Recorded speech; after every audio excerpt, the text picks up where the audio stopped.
Salawat ala Muhammad wa ali Muhammad.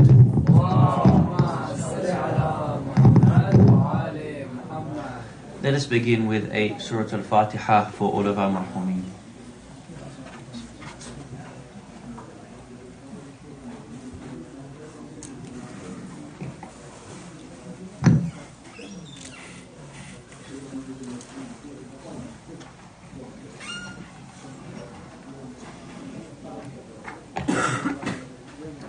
For the love of the awaited Saviour of humanity, Imam al-Mahdi alayhi salam, salawat ala Muhammad wa ali Muhammad.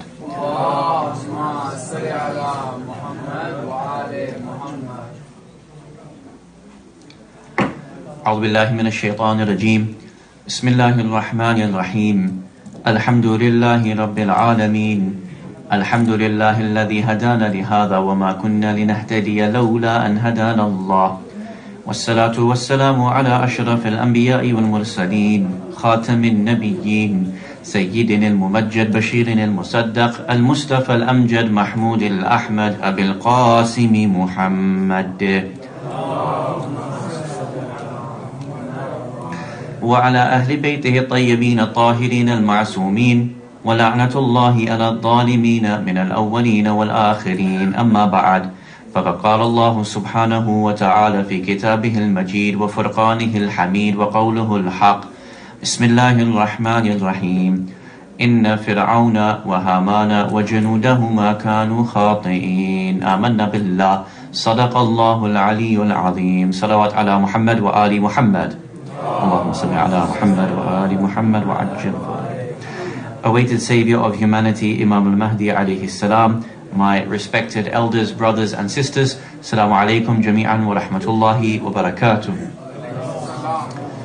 Welcome to our fifth session in our discussions analyzing how to navigate the media and the various challenges that modern day mainstream media gives to you and I as Muslims and as people around the world. In our first night we spoke about how pharaonic systems have armies, of which include the media machineries and the various propagandist tools that it has at its dispense to be able to manipulate the thinking of various peoples. In the second night we looked at the various categories and challenges that the media has, particularly the way in which it is beholden to interests, the way in which it is beholden to financing, and ultimately that tends to drive the content, whether it is beholden to a particular type of interest or the need to create ratings. These are two of the main challenges that are upon the media. In the third night we looked at other types of challenges that the media has. For example, we looked at the types of sponsorship that goes into the media and the way in which that may end up determining what you see and what you don't see on your TV screens. We looked at, for example, other points such as whether there is representation of Muslims within the media.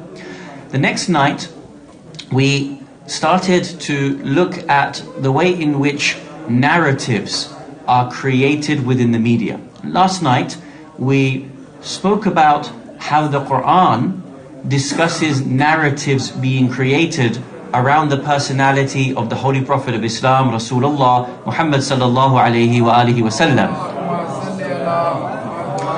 And we noticed three things in particular. The first was that certain words were used to describe the Prophet. For example, he was often referred to as Majnoon, as being madman or crazy. Thereafter, in order to perpetuate the narrative against the Prophet, not only was he called a madman, he would also have a multitude of other titles given against him. For example, the Quraysh community would say that the Holy Prophet of Islam was a soothsayer, or the Holy Prophet of Islam was a magician, or the Prophet was someone who was causing problems for them. So the second component to the narrative was not just using the same word, but a multitude of different terms which created this narrative against the Prophet as the way in which he was. The third was that in order to undermine the message of the Prophet, they would say things that were completely false, that they knew were untrue, but this would plant a seed within the minds of the people that would be a means to stop the promotion of the ideals of the Holy Prophet of Islam. And we mentioned, for example, yesterday that the Holy Prophet of Islam, the Quraysh community would state that the Prophet, they had no knowledge of this idea of Tawheed, of Wahdaniyah, of the oneness of Allah subhanahu wa ta'ala. They stated, أَجَعَلَ آلِهَةً إِلَهًا وَاحِدًا? Does the Prophet make all of our multiple gods into one God? What a strange thing this is. Despite them being from the city of Mecca, which was entirely created off the back of the Kaaba and the concept of the oneness of God. As a result of this, we found yesterday that in the media, we found that a number of outlets will end up saying the same scripted words to you, so you hear the same words. Sometimes they will slightly change the words, so you end up hearing the same thing, but within a slightly different phraseology. And then, if they decided to show you something or not show you something, they can determine what they wish to show you and not, irrespective of whether it's the truth. And we showed, for example, yesterday, how Ron Paul, he was all but ignored in the mainstream media, both left and right-wing medias. And if they decided not to show Ron Paul at all, then the electorate wouldn't see Ron Paul. They wouldn't know anything about him. And these are how narratives are created. Tonight, inshallah, we will begin a two-part within our 7-part series, and that is to look at an Islamic epistemology. And an Islamic epistemology asks the questions about knowledge and truth. It asks the questions of what is the nature of knowledge? Where do you get your knowledge from? How do you know what is true and what is false? And because we are looking to these individuals within the media to give us what is true, and to give us context behind what is true, to be able to show us the sides of the arguments, to give us fact. And what we've been showing over these last few nights is that that's not always the case. So therefore, how do I decide what is true and what is not true? What are the principles that the Quran gives to us by which to know what to take, how to take, from whom to take? Because if we know what the Quran guides us to in terms of our epistemology, in terms of the way in which we determine what is true and what is false, we can then apply it to the various media outlets and decide whether we know this is true or whether we think this is false. So what we will do tonight, inshallah, is a number of things. Firstly, we will look at some verses that principally give us some ideas as to whom we can trust, whom we should not be trusting, where knowledge comes from and where knowledge does not come from. Then we will look at the way in which certain groups in the Quran are mentioned, two tonight in particular. The first, we will look at those who wish to create or have power over you, and whether those are trustworthy sources or not. And then we will look at, in the mainstream media, how that manifests itself oftentimes, and the way in which those people who have vested interests of retaining power, whether they tend to tell you the truth or not, and you will see the way in which they determine some of these discussions. Within that, we will look at the concept of language, and the way in which certain words, phrases are used, and the way in which people end up believing what they believe and otherwise. Thereafter, the second element of our epistemology, we will look at whether there are vested interests that people have and whether they promote their own interests. And thirdly, we will look at those people who have knowledge versus those people who don't have knowledge. And particularly, we will look at the concept of good journalism versus bad journalism. And we will look at the way in which someone who has a vested interest to prop up someone, or who has no true knowledge about a given situation, whether they're good to be interviewing or whether they're not good to be interviewing. And whether we end up watching people who are very poor at interview skills and ultimately end up just propping up whatever the politician wants us to hear from them. So let us begin, inshallah, with the salawat ala Muhammad wa ali Muhammad. The first thing for us to do is to look at some verses about an Islamic epistemology. Now, we won't have time to go into too much detail on this, but I want you to be able to read the verses and see how Allah subhanahu wa ta'ala talks about where knowledge comes from, whom you can trust and whom you shouldn't trust. And through this, you will build up a picture in your mind as to where you should be getting your knowledge from. It should be obvious to state that not everybody has the same level of knowledge. But also, people get their sources from different places. Where should you get your sources from? Now here, because we are Muslims, we are responsible to Allah subhanahu wa ta'ala. We are responsible to the development of our souls. We want to ensure that where we get our knowledge from is from a trustworthy source. Therefore, if we are going to places that are not trustworthy, this will have an impact on our knowledge and upon our souls. This is what the Quran wants to show us primarily about where we end up getting our knowledge from. So we will start with verse number 3 from Surah Al-Hajj. Allah subhanahu wa ta'ala says the following. Bismillah ar-Rahman ar-Rahim. وَمِنَ النَّاسِ مَنْ يُجَادِلُ فِي اللَّهِ بِغَيْرِ عِلْمٍ. And amongst man, there is he who disputes about Allah without knowledge. وَيَتَّبِعُ كُلَّ شَيْطَانٍ مَرِيدٍ. And whoever follows every rebellious Satan. So here Allah subhanahu wa ta'ala is stating within mankind, there are certain categories of people.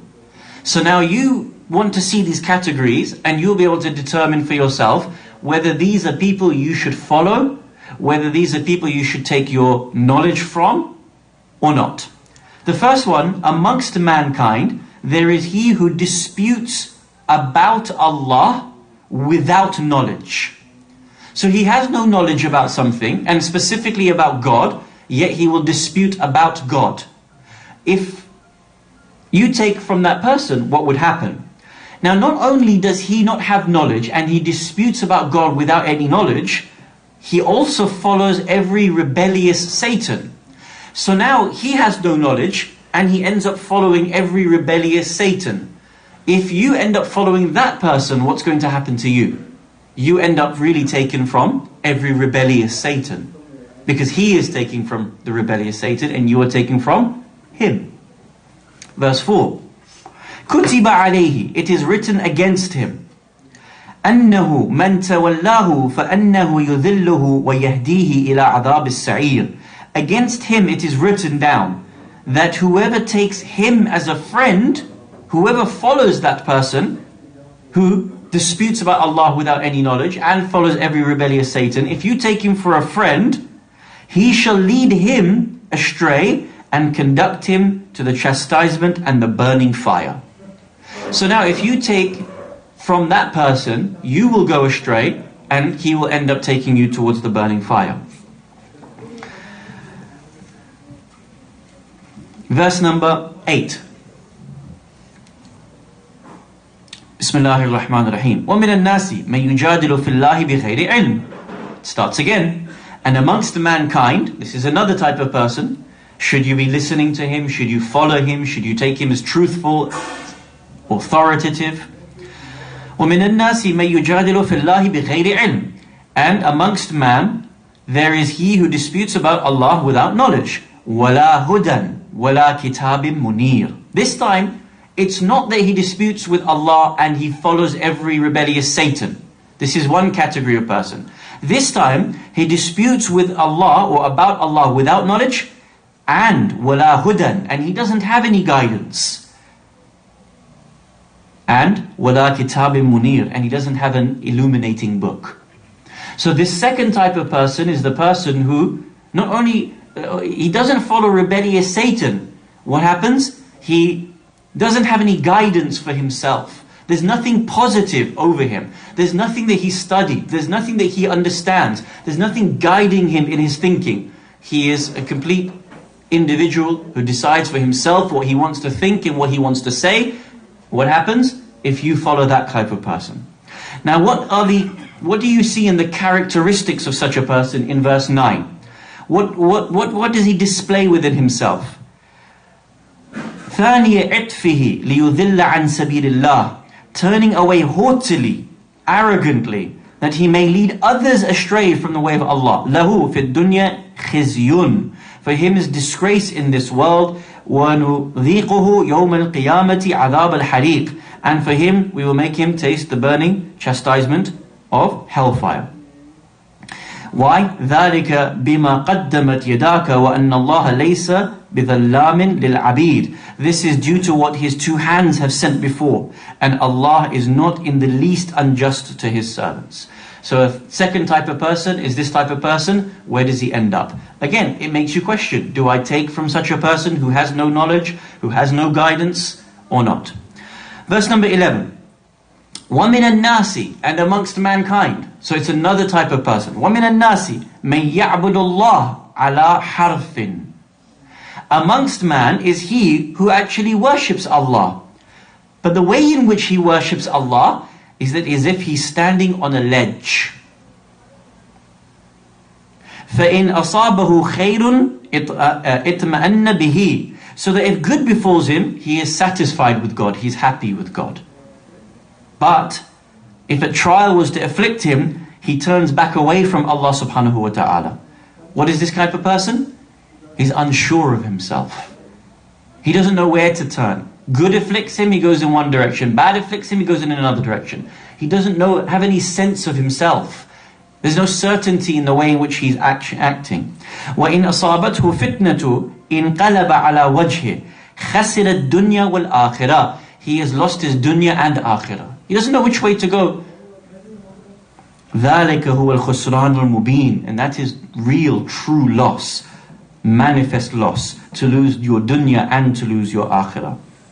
Verse 12, يَدْعُو مِن دُونِ اللَّهِ. Because he doesn't know which way to go, because he's never sure of himself, يَدْعُو مِن دُونِ اللَّهِ مَا لَا يَضُرُّهُ وَمَا لَا يَنْفَعُهُ. He ends up calling to those people who can't help him and can't harm him. He doesn't know which way to go. Verse 13, يَدْعُو لِمَنْ ضَرُّهُ أَقْرَبُ مِن نَفْعِهِ لَبِئْسَ الْمَوْلَى وَلَبِئْسَ الْعَشِيرُ. He calls upon him whose harm is nearer than profit.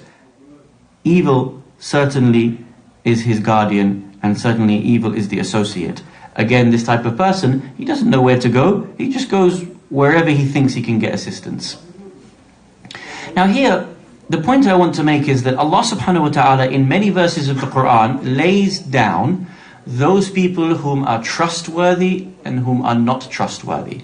Where to get your knowledge from, where not to get your knowledge from. If I go to any Tom, Dick and Harry, any person who may be misguided himself, may be following a rebellious Satan, and then I take from that person's knowledge, I am as doomed as that person is, because my sources are the same. Now if you remember the first night, we spoke about this in a different way. We stated we have the issue of the Pharaonic system, and then under the Pharaonic system would be Qarun, would be Haman, would be the magicians, and then people took from underneath them, thinking that they were the truth, that they knew what they were talking about. The magicians, they're serving Fir'aun, therefore let me serve the magicians, indirectly I'm serving Fir'aun. Oh, Qarun, he is this famous businessman, he has all the wealth in the world, let me follow him because he's such a famous person, such a rich person, he's so wise.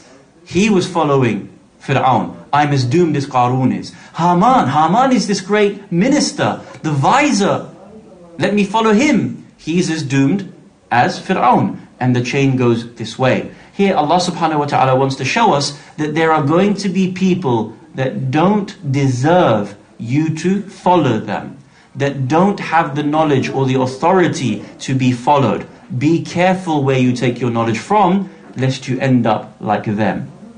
So this is some basics and principles within an Islamic epistemology. Now, I want to go and break this down into certain subcategories. The first one is power, second one is vested interests, and the third is knowledge. And let's have a look at how Allah subhanahu wa ta'ala shows us in the verses and how we might show in contemporary media examples the way in which these vested interests come about.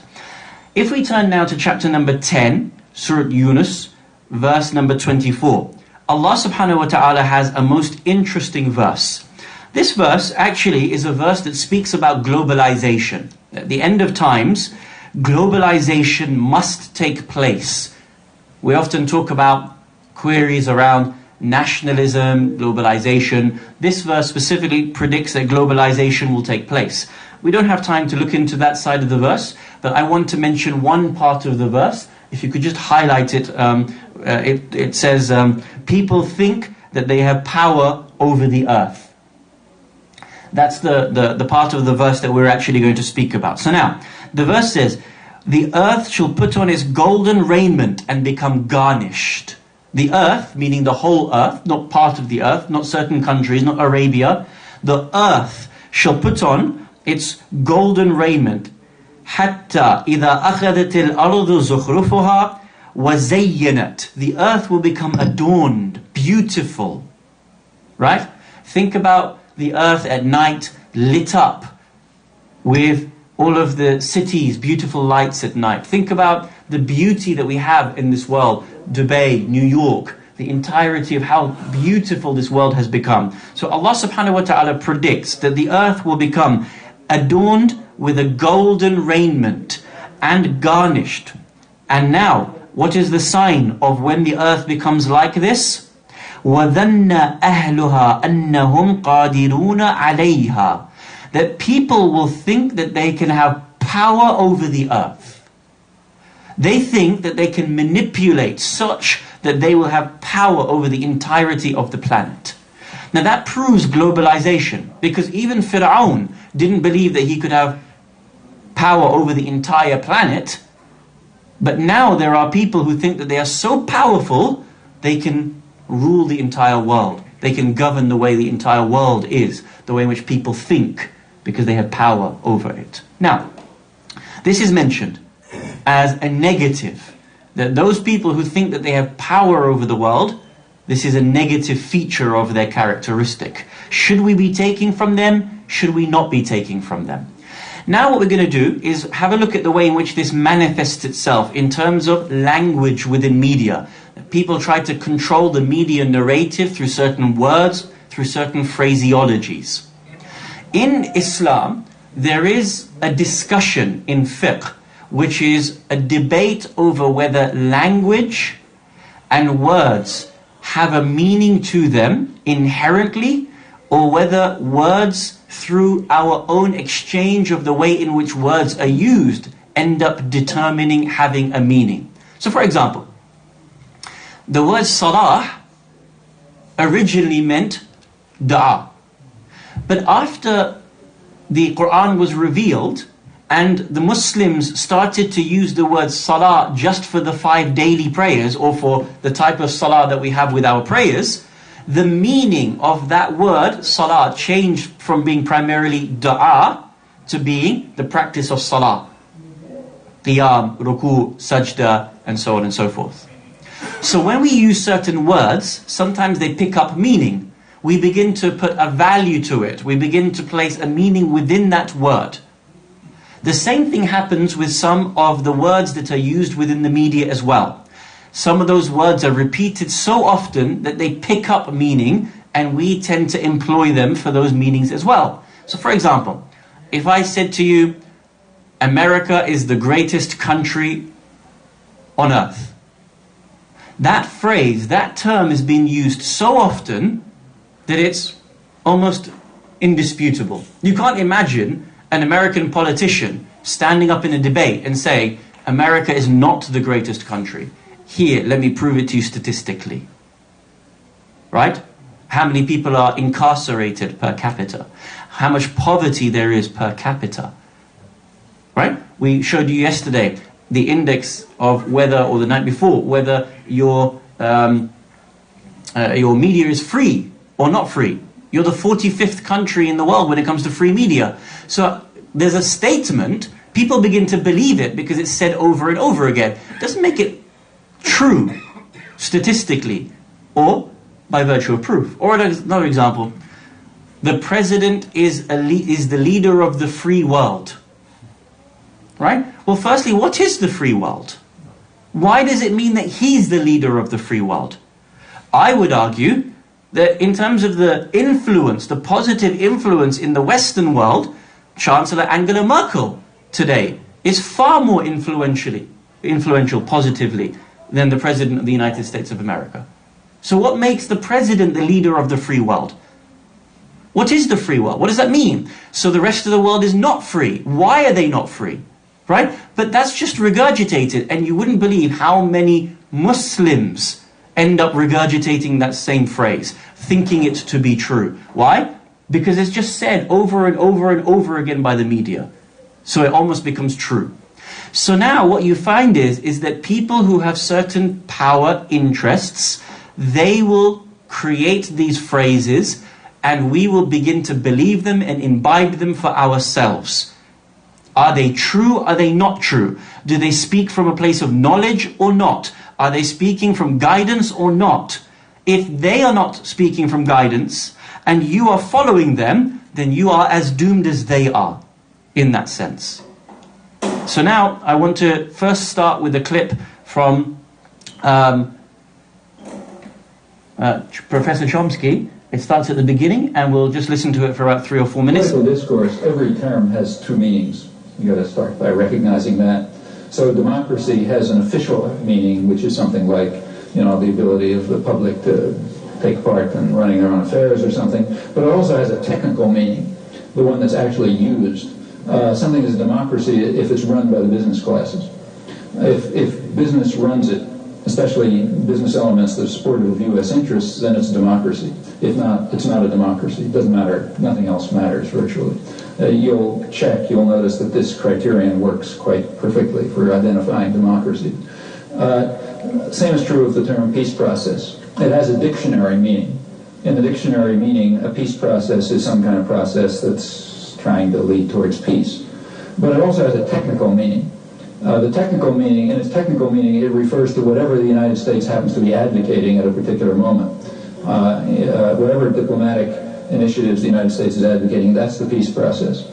Notice it follows that it's a logical impossibility for the United States to be opposed to the peace process. That's a nice consequence. To prove that the United States is for peace, you don't have to do any laborious inquiry into the annoying facts, because it's true by definition. Since the peace process is whatever the United States is up to, the United States is always supporting peace.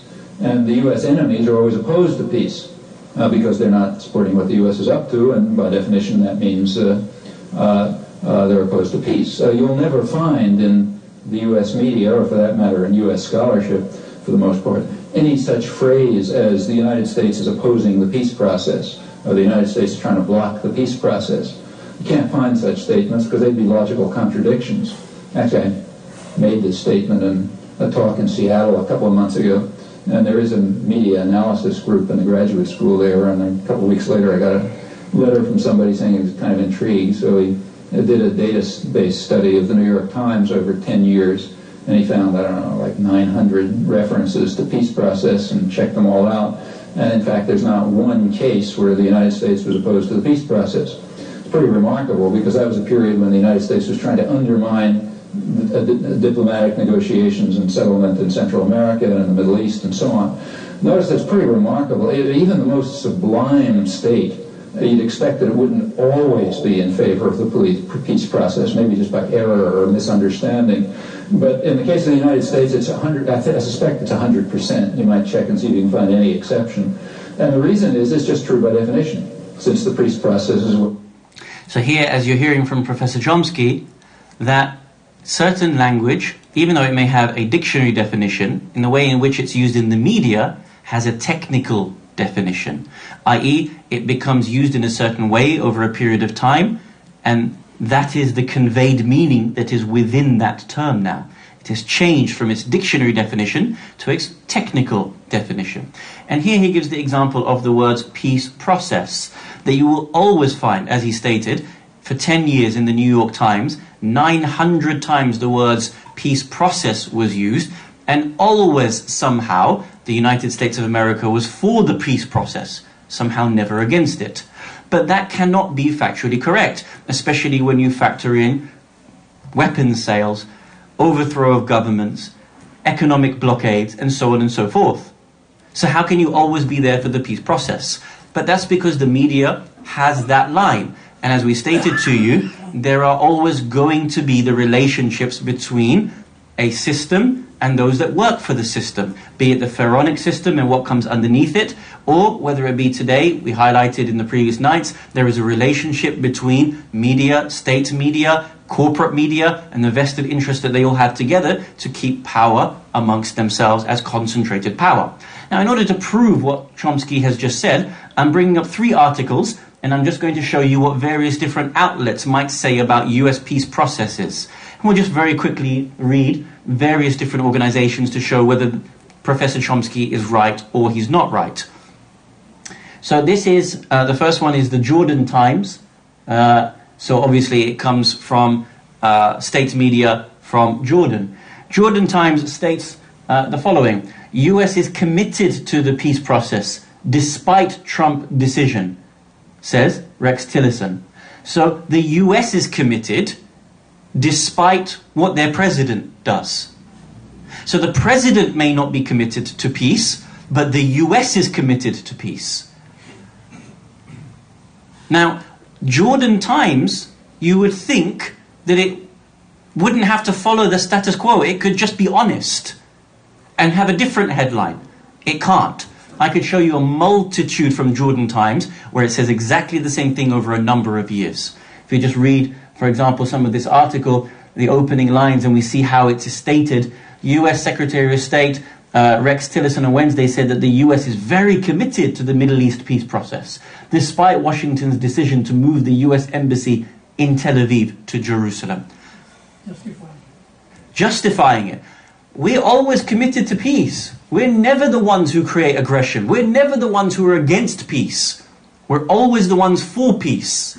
Remember, it means the opposite must always be true. So if the US, the president, is the leader of the free world, everything else is not free. There's no freedom elsewhere. If the US is committed to peace, everybody else is committed to war. Next article, thank you very much. This one comes from, if you go back to the top please, Radio Free Europe, Radio Liberty. Great, so we're going to have a liberal media here. We're going to have an ability to see things freely, right, without bias. Let's see what Radio Liberty has to say. EU says Russia is risking peace diplomacy in Syria. Let's go down and read. The EU says Russia's military intervention in Syria is putting peace efforts at risk. So no one else's interventions are putting peace at risk. Who's putting peace at risk? Russia is putting peace at risk. The EU says Russia's military intervention in Syria is putting peace efforts at risk, with the bloc's top diplomat calling Russia's military strikes against Western-backed rebels a worrying game change. Look at that opening statement. So because Russia has military strikes against Western-backed rebels, so because they're Western-backed rebels, Russia is committing the great sin of risking peace. But when the West backs rebels and has their own military strikes, they're not risking peace. What does Professor Chomsky state? 900 times, just in the New York Times, over 10 years, the words peace were being used. The US are always for peace, meaning everybody is against everybody else and their enemies is against peace. Who ends up looking like they're the ones causing the problems of the world? Everybody else. Last article for this point that I wish to make. This one is from the BBC. Iran to work with rivals for peace, says VB Masuma Ibtikar. So now, Iran is to work with its rivals to make peace. Iran wants to work with other powers in the Middle East to promote peace following last month's nuclear deal. So now this is a statement made by the VP of Iran, and let's see how it's framed by the BBC. In an interview with the BBC, Ms. Ibtikar stressed that Iran had a right to defend itself. So defend itself from what? So who's in a state of war? Iran is in the state of war, because Iran has the right to defend itself. We have a right to defend, we have a right to attack. Thank you very much for making it larger. In an interview, where are we? Are we going up to the top? Have we gone past it a little bit? Thank you. In an interview with the BBC, Mr. Ibtikar stressed Iran had the right to defend itself. So the title of the article was about peace. The opening paragraph is about war. Who has a right to defend itself? But that it had no intention of dominating the region. So here the accusation is that Iran wants to dominate the region, therefore it has to defend itself against that accusation. Right? Not that Iran is leading peace. Iran is trying to dominate and it has to defend itself from the accusation against dominance. Her country hoped to regain the trust of neighboring states. So Iran has to gain the trust of everybody else. Not everybody else has to gain the trust of Iran. Her country hoped to regain the trust of neighboring states and cooperate. So it has to cooperate with everybody else to counter extremist groups, she added. Iran has been accused of fomenting unrest through the Middle East. Can you see how it's the starting point? Iran is at fault. Iran is trying to dominate. Iran has been accused of sponsoring. Iran is going to join everybody else in making peace. Can you see how it's framed? Right? So here I'm showing to you in regards to your epistemology in terms of the language that's being used. The first point is that there are going to be people who have no knowledge, those people who want to misguide you, those people who don't have guidance themselves. If you take from them, you are going to be as misguided as they are. So be careful where you're taking your sources from. Within that, the first point is, you will find that people wish to have dominance and power. They will use the language of the media to be able to express those ideas. Now, in order to show some of these points, I wish to now move to another article. Or if we can go to the two chapters of the Quran, chapter number 11, Surah Hud, and then we'll come to Surah Saba. And I want to show... Oh wait, maybe... Yeah, sorry, can we go back to... No, can we go back to The Guardian? Yeah, thank you very much. So this remains in the topic of power and language. I want to show you how language is used. There is a person who works for the Republican Party here, who I would argue is one of the most dangerous human beings in the world.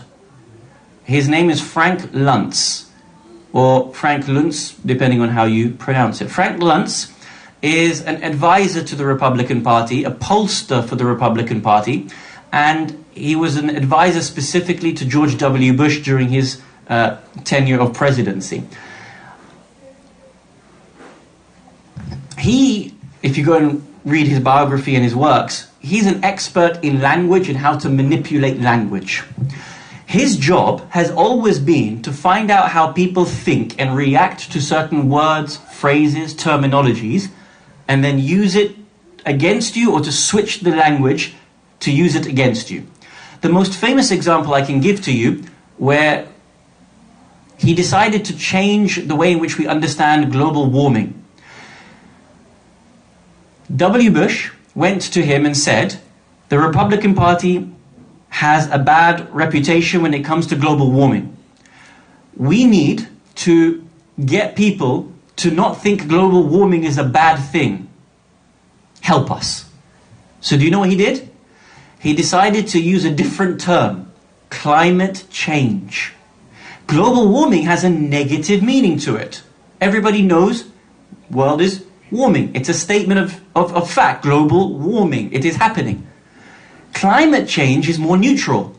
Climate sometimes changes. It goes here, it goes there.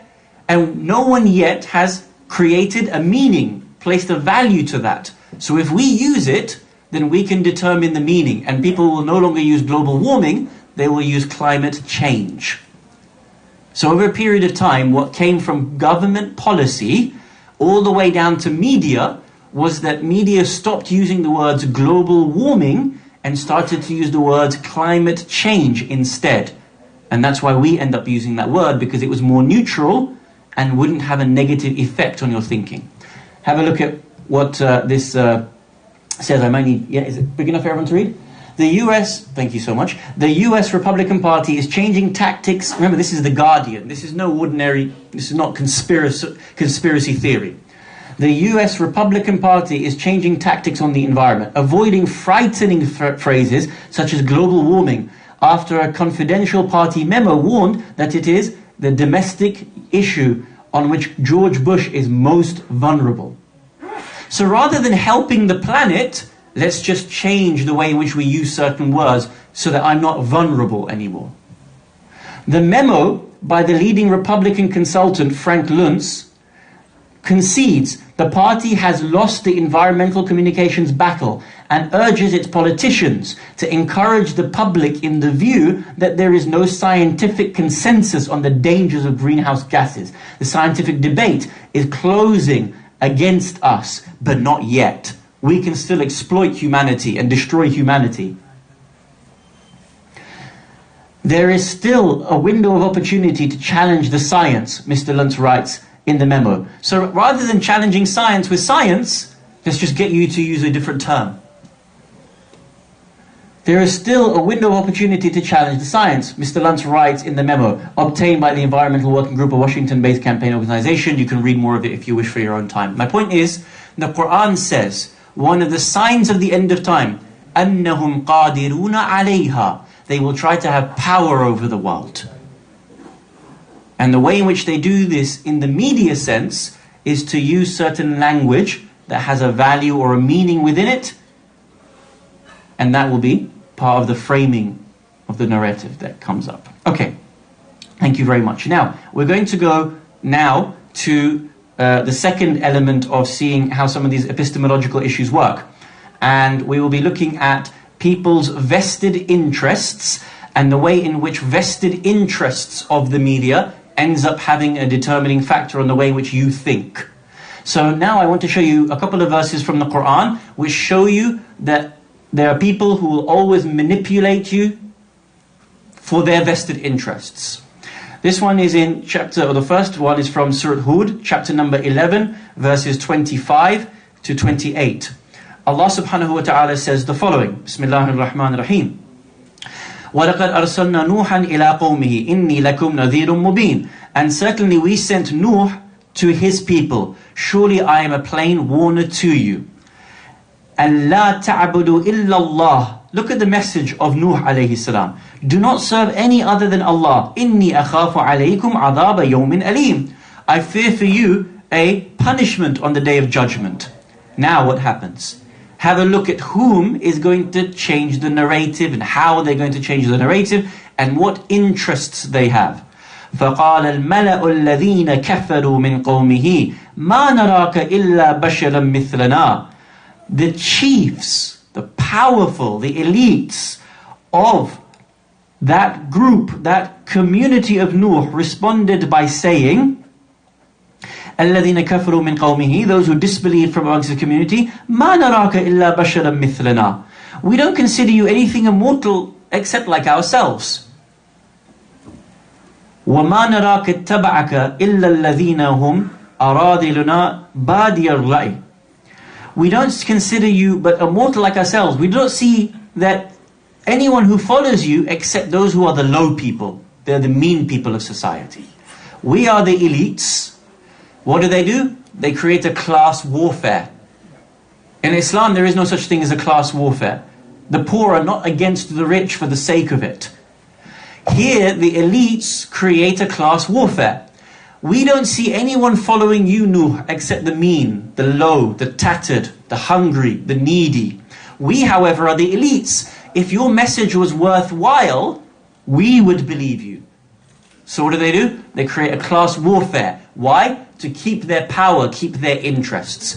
If all of their servants, the low, the mean, the needy, end up leaving them to go and follow Nuh alayhi salam, who's going to keep the rich in power? Who's going to serve the rich? So what do? They have to say, oh Nuh, there's no point in us following you. We just see that you have nothing but the needy and the poor people and the tattered, third class people following you. Yeah? Now, the next one, Surah Saba, This one is really interesting when it comes to the modern times that we live in and issues of refugees, asylum seekers, and so on. Chapter number 34, verse number 18 to 19, Allah subhanahu wa ta'ala speaks about a particular community. And they make a dua. Verse number 18. وَجَعَلْنَا بَيْنَهُمْ وَبَيْنَ الْقُرَى الَّتِي بَارَكْنَا فِيهَا قُرًى ظَاهِرَةً وَقَدَّرْنَا فِيهَا السَّيْرِ. And we made between them towns, which we had blessed. So Allah makes towns, and Allah blesses these various different towns, yes? And we apportioned in them a journey. These towns were quite long. We made the towns that we blessed, Allah blesses, to be quite far apart. It took an hour, 2 hours, 4 hours to get between town to town. Allah says, Siru fima layaliya wa iyamin aminin. Now travel in order to get to these towns. Now, they said, verse number 19, فَقَالُوا رَبَّنَا بَاعِدْ بَيْنَ أَسْفَارِنَا وَذَلَمُوا أَنفُسَهُمْ. The people of the towns said, our Lord, make an even longer space, an even longer journey between these towns. What's being said here, very briefly? The rich were able to travel. They didn't want the poor to be able to travel. They had the financial resource to travel. If it takes you 3-5 hours to travel back then, you needed stock, you needed horses, you needed to be able to have water on your long journeys. So what did they say? Oh Allah, make the towns even longer so the poor people don't get to travel, so the rich only get to travel. So it's the thing that we're blessed with. SubhanAllah. Don't you find that today? When it comes to refugees, asylum seekers, the poor, the rich, we in the West have privilege. We get to get a visa, we get to go anywhere on holiday. I get to go anywhere with my visa, with my passport. I get to go anywhere on holiday I want. Someone from another country doesn't get to travel. Look at how it's mentioned in the Quran, subhanallah. Now, my point here is that you have vested interests amongst people, and then they create narratives in order to destroy certain other groups.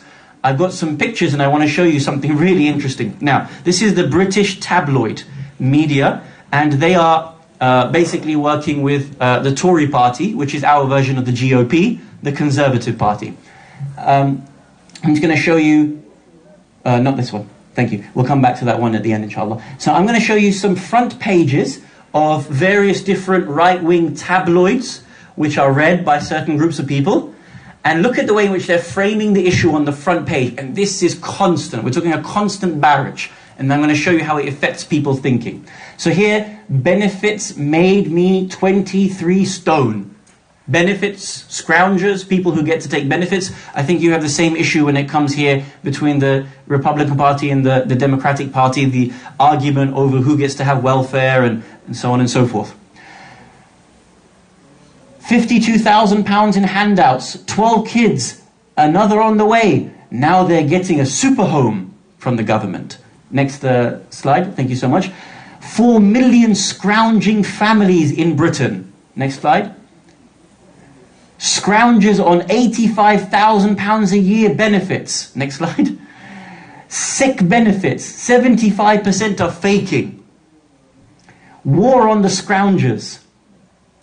Okay, so here the front page of all these tabloids are making you think that there's a certain issue taking place. What do we show in the Quran? That the rich will always, in this sense, not rich as in the pious rich, the elite who have that power, they have certain vested interests to keep a certain narrative.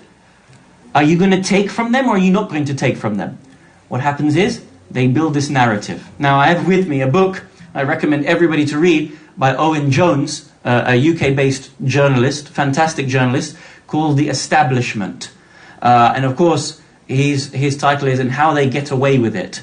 Right? There is a whole discussion today on establishmentarianism and whether they are remaining in power, whether Trump was truly anti-establishment or not, and so on and so forth. Let me read to you something that he mentions in this book. Now, what we've shown you is all of those so-called benefit scroungers, correct? So you know that there's a narrative being made. He says, such coverage leaves the electorate completely in the dark about the reality of the situation.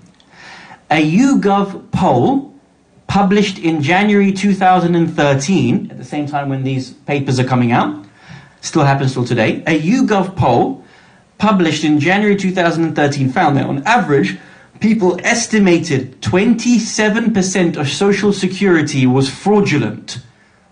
People thought, when they're asked by a poll, how much fraudulent claims do you think there are? 27% of Social Security they claimed was going to be fraudulent.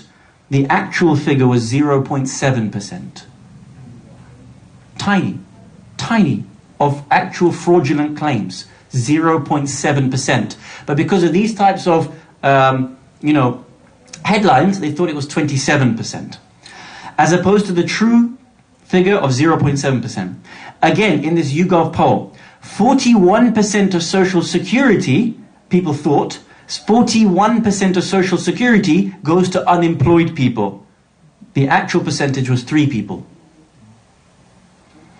Another poll that found that 29% of people think that more taxpayers' money should go on job seekers' allowance because of these types of figures. So the point here is that, again, be careful where you take some of these narratives from and what they're saying, because all of these narratives are being created, the language that is being used, the imagery that is being used, and we end up thinking something that is actually not true, vastly different from the truth. And as the Quran shows, that those elites who are in control, they have the demand to keep their own certain interests going. Last. Third is knowledge. And whether people actually have knowledge in order to challenge politicians, understand the challenges at hand, or whether they are just trying to create puff pieces for politicians. What do we mean by that? That if I interview you, I'm just going to throw you a number of softballs for you to hit out of the park. This manifests itself in a number of ways. Number one, leading questions. Number two, I give you the answer in the question, so all you have to do is repeat it back to me. Third, when you make a point as a politician, I won't ever do a follow-up question and actually challenge you. You'll be surprised how much all types of media employ this and never bother to make any type of genuine attempt at journalism. So what I'm going to do now, inshallah, is show you 3 very short clips, and I want to show you the way in which certain questions are asked, framed, how easy they are, and how there's never a follow-up. Because these people are not capable of doing their job. Therefore, if you follow them and you take them as being authoritative, you won't know any more than they find out for you. Your knowledge will be no more than what their knowledge is. So here I'm going to show you an interview from Anderson Cooper, 2016. And do you remember I told you that 42%, was it 62% or 42%? 42% of all, thank you so much, of all coverage from mainstream media in the primaries was positive for Donald Trump. I'm going to show you just 5 minutes, and I want you to have a look at the questions, and then we're going to ask you to pause it, and I'm going to ask you to remember what the question was, and then I want you to see Donald Trump's answer, and then I'm going to show you Anderson Cooper never even bothers to ask him a follow-up, ask him to prove anything. It's just going to be a simple question. He gets to rant, and then Anderson Cooper wastes your time. Then it is compromise. I watched Ted Cruz make a fool of himself. Can we go back to the beginning? Did we miss the... Oh, no, we didn't miss the beginning, right? Ted Cruz filibuster for how long did he do it? For No, sorry. We have to go from the beginning to 5:10. Sorry. If we can go to the very beginning of the clip. Yeah, sorry, we have to go from the beginning of the clip until 5:10. And anybody, and I know you don't like the NBC Wall Street Journal poll, a new one just came out today saying the majority of American voters, 6 in 10, say you're harming the GOP's image. 2/3 have a negative impression of you. No, I'm going to tell you in a minute when to pause it, sorry. How do you go about bringing the GOP back together? Press pause. The question is what? How are you going to bring the GOP together? You're seen as divisive. Your comments are seen as divisive. The question from Cooper is, how are you going to bring the GOP together? So the answer should be based on the question. Have a look at Trump's answer.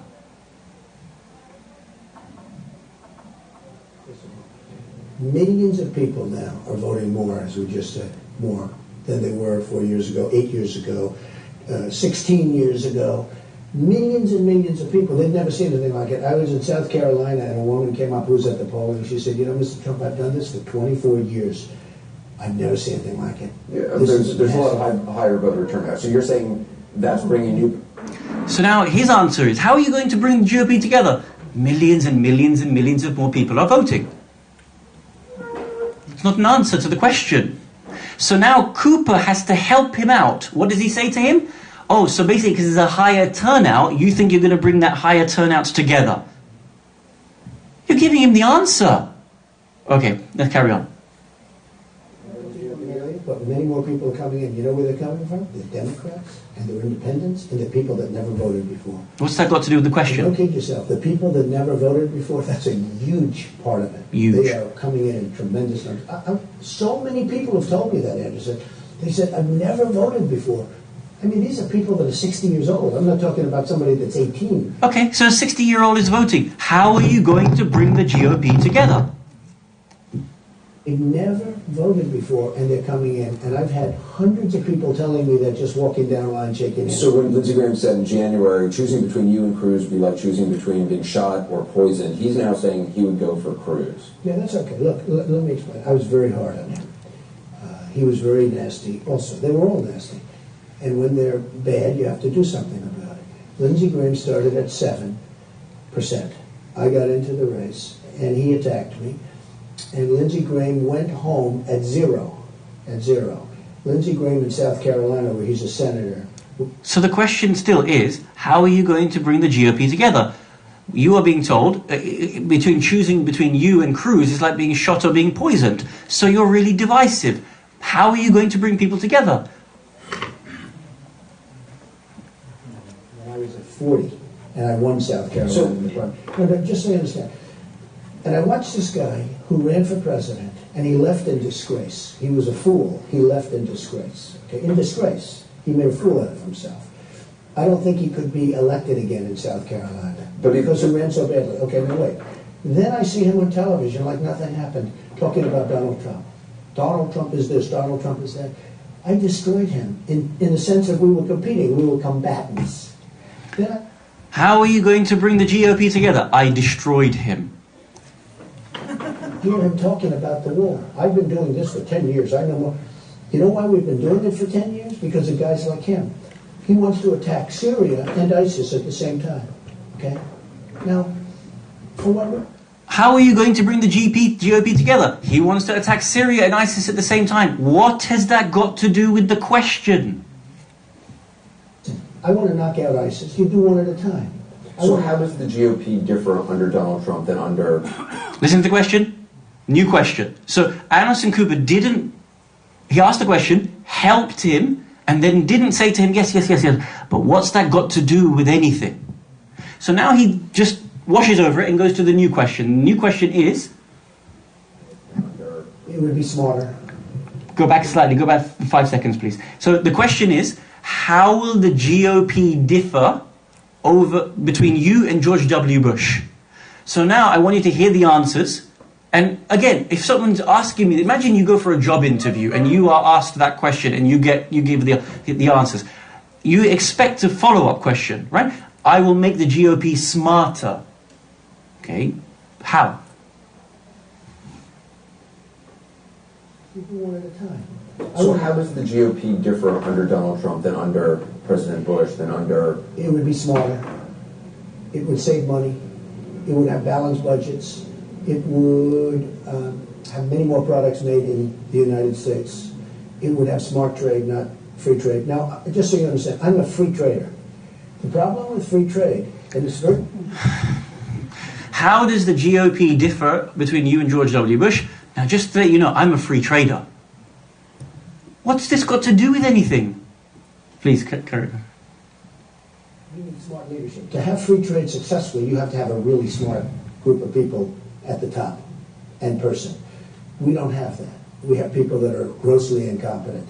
We're dealing against China. I've made a lot of money dealing against China. What's China got to do with how the GOP will differ under you? 1290 Avenue of the Americas. I got it by competing against China. I didn't get it because of China. I competed against them. I won. And I have these assets, these great assets.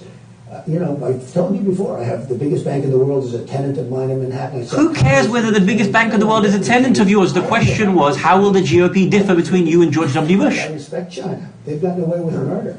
It's the single greatest theft.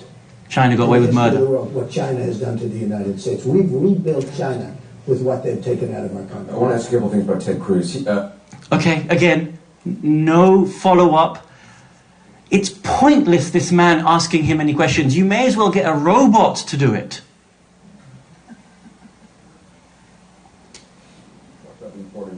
You and I have talked about the importance of being flexible. And he's totally inflexible. Cruz says flexibility is Washington code word for he's getting ready to stick it to the voter. So the question now is about your flexibility as president. What does flexibility mean to you? On what? Can you work? It means negotiation. So you can work with Democrats. Hey, I wrote the art of the deal, okay? How important is unlocking gridlock in Washington for you? So there again, he's thrown him the answer. Because he doesn't talk about flexibility, I wrote the art of the deal. So again, Anderson Cooper has to give him an answer, which is, there's gridlock. So talk about the gridlock and how you will deal with the gridlock in the Congress, in the country. Total gridlock. Nobody can do anything. We have corporate. You take a look at corporate inversions, which, by the way, the senators, they don't even know what it is. We have companies leaving our country. They're leaving for two reasons. Because the taxes are too high, and I cut taxes. What's this got to do with the question? By the way, loves my tax plan. Taxes are too high, and because they can't get their money back. So they have money. You don't understand. They have money outside of this country, billions and billions of dollars. I can't listen to any more. I was going to put you through 10 more seconds of torture or whatever. But my point is if this guy is supposed to be the respectable, award-winning journalist. This is what you got. This is the level of CNN. This is what kind of questions you end up getting. So now I'm going to go to the second last video, inshallah. This one is from Piers Morgan. What I want to show you is, if you can, I think this is ABC News. I want to show you how ABC, so basically Piers Morgan is a journalist, British-based journalist, used to live in the States. He interviews President Trump over a number of issues. I want to show you the way in which ABC News covers the framing of that interview. And then I'm going to contrast it with how others show you about that interview. Okay? From the beginning, please. Trump's rare interview. His first international TV interview since taking office. This at the same time the president is battling new headlines over the Russia investigation. President Trump facing a critical week at the White House. His first State of the Union address on Tuesday, and he's selling his new immigration plan to critics in both parties. And tonight, new reports President Trump has Deputy Attorney General Rod Rosenstein in his crosshairs after he considered firing Special Counsel Robert Mueller last June. ABC's David Wright leads us off. Mr. President, tonight a reunion between the former winner of the Celebrity Apprentice and his old boss, now the President of the United States. Let's go. Come on, Chris. British journalist Piers Morgan presses Trump on a range of issues. Pause there. This is important. Framing of the news. President Piers Morgan presses Donald Trump on a range of issues, meaning he's pushing him hard. He's pressing him on the issues. Women who have protested Trump's presidency in record numbers. You're a feminist. Presses him on women's rights. I mean, I think that would be maybe going too far. I'm for women, I'm for men, I'm for everyone. To his refusal to endorse stronger gun control measures, even after the mass shooting in Las Vegas. If they had the bullets going in the opposite direction, you would have saved a lot of lives. So what you get here is that the journalist apparently presses. The journalist is saying Piers Morgan presses Donald Trump. So you expect there to be really good questions to Donald Trump. All you see, you don't see the questions. All you're told is good questions were asked to Donald Trump. And you have 10-second sound bites of what Donald Trump said. in response to the question on women's rights, white supremacy, the issue of gun control, and so on and so forth. I get what you're saying, but I believe in the Second Amendment. Trump also takes credit for a booming economy. A lot of Okay, the so global economy. thank you very much. Last video, what I want to show you now is the a UK response to that interview between Piers Morgan and Donald Trump. And it shows you from 1 minute 22. Now this is a comedy show which is going to mock Piers Morgan for his interview technique. And you get to see what type of interview came up. And now you can easily probe the president with punchy questions such as, "You're half British, right?" And "I like your tweets." But these are things he really said. Yes, Piers Morgan actually said these things. To determine whether you're witnessing serious journalism, a good start is taking a look at the previous work of the journalist. For example, this is Orla Guerin getting shot at in Libya. Now, Nish, do you feel that you would trust her to do proper journalism? Yeah, I mean, I trust her with my life from the looks of that thing. I feel the same way. And this is John Simpson sitting down to do an interview with the brutal dictator Colonel Gaddafi. Now, Nish, does this seem like a sort of lightweight puff piece? Yeah, I mean, Gaddafi looks worryingly like me from behind. I didn't like to say. And then on the other hand, this is Piers Morgan sat on a peach sofa demanding to know, is your baby a bigot? So here we're going back to our epistemology, where to take your sources from, who to trust as part of the journalistic process. What did you hear from this video? Is the person got a good background? Are you going to take from someone who's consistently just been a joke of a journalist? Are you going to trust Anderson Cooper in the future? Are you going to trust Piers Morgan in the future?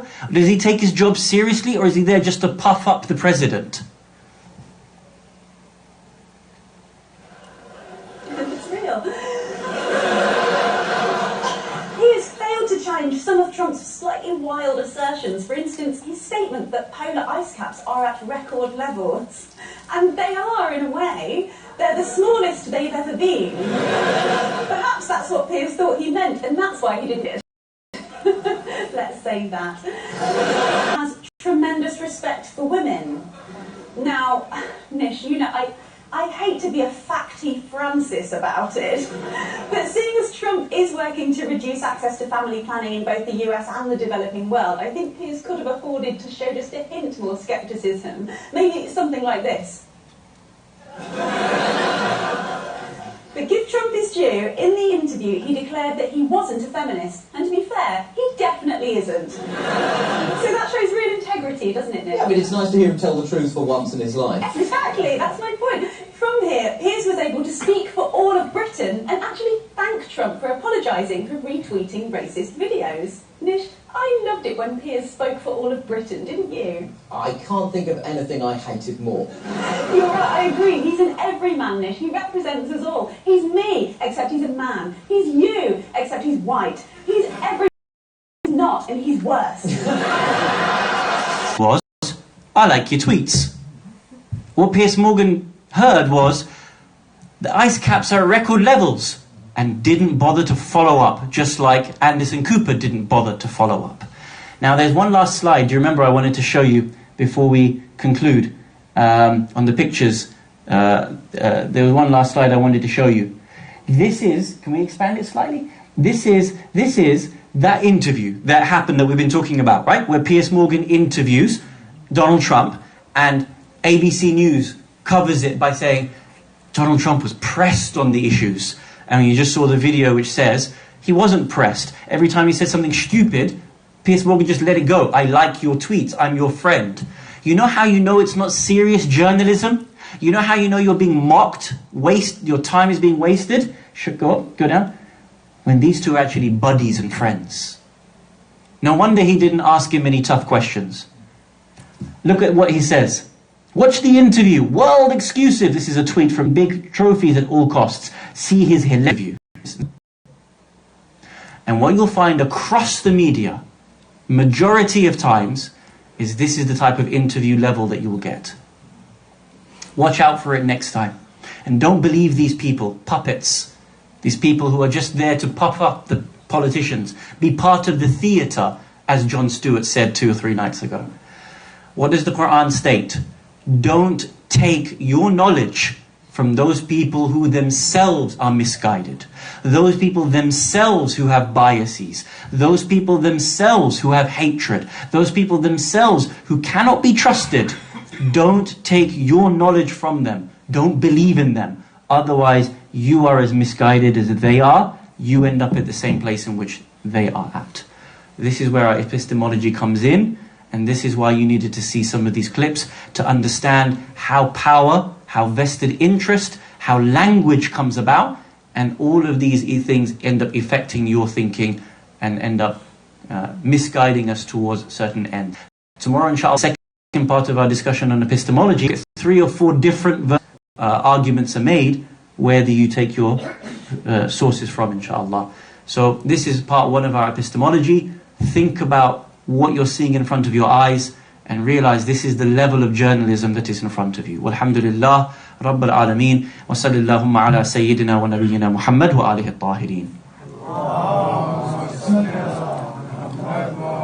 We've gone a bit over our time, to forgive me, but inshallah, with your follow-ups, queries, questions, comments, then inshallah we can take 1 or 2 before concluding. Anything from the sister's side?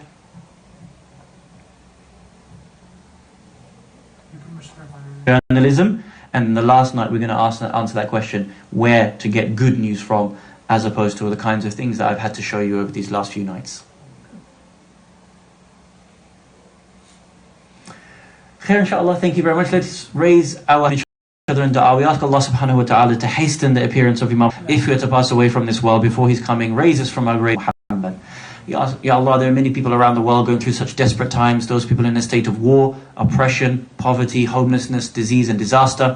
Ya Allah, grant them more safety, security and victory for the sake of Muhammad and Ali Muhammad. We ask you, Ya Allah, there are many challenges that we have in front of us. We are trying to fast better in this month. We are trying to read Quran better in this month. Help us to be able to achieve our goals in the month of Ramadan. And when it comes to these sorts of challenges with the types of media that we have in front of us,